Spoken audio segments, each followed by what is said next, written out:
আজ রাতে ভাত রুটি কিছুই বানাতে ইচ্ছা করছিল না। ঠান্ডাটা কিন্তু বেশ জাঁকিয়েই পড়েছে, তবে কিছু তো বানিয়ে খেতে হবে, না খেয়ে তো আর থাকা যাবে না। তাই ভাবলাম যে একটু চাউমিন বানিয়ে ফেলি। সেই মতন চাউমিনটা সিদ্ধ করতে বসিয়ে দিয়েছি।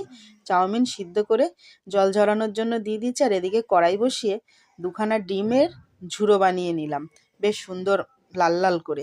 ঝুড়োটা নামিয়ে নিয়েছি দেখুন। তারপরে আবারও একটু তেল দিলাম। তেল দিয়ে ঘরে একটু পনির ছিল, ভাবলাম একটু পনির দিয়ে দিই। পনিরটাকে একটু গোলমরিচ আর নুন দিয়ে হালকা করে ভেজে নামিয়ে নিয়েছি।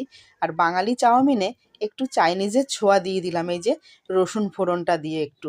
তার সাথে পেঁয়াজও দিয়ে দিয়েছি পরিমাণ মতন, আর এখানে আলু, গাজর আর ফুলকপি। এটা কিন্তু একদম ঘরোয়াভাবে বানাচ্ছি, সুন্দর যাতে হয়।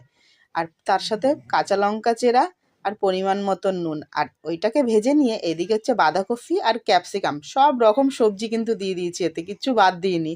আর তাতে ভেজে নিয়ে একটু গোলমরিচের গুঁড়ো আর পনির আর ডিমটাকেও দিয়ে বেশ কিছুক্ষণ ভালো করে ভেজে নিয়েছি। আর চাউমিনটাতে আমি আগে থেকে নুন মাখিয়ে রেখে দিয়েছিলাম, আর সবজিতে সবজির পরিমাণে নুন দিয়েছি। সেটাকে দিয়ে ভালো করে মিক্স করে শসা পেঁয়াজ দিয়ে আমরা রাতে ডিনার করে নিলাম।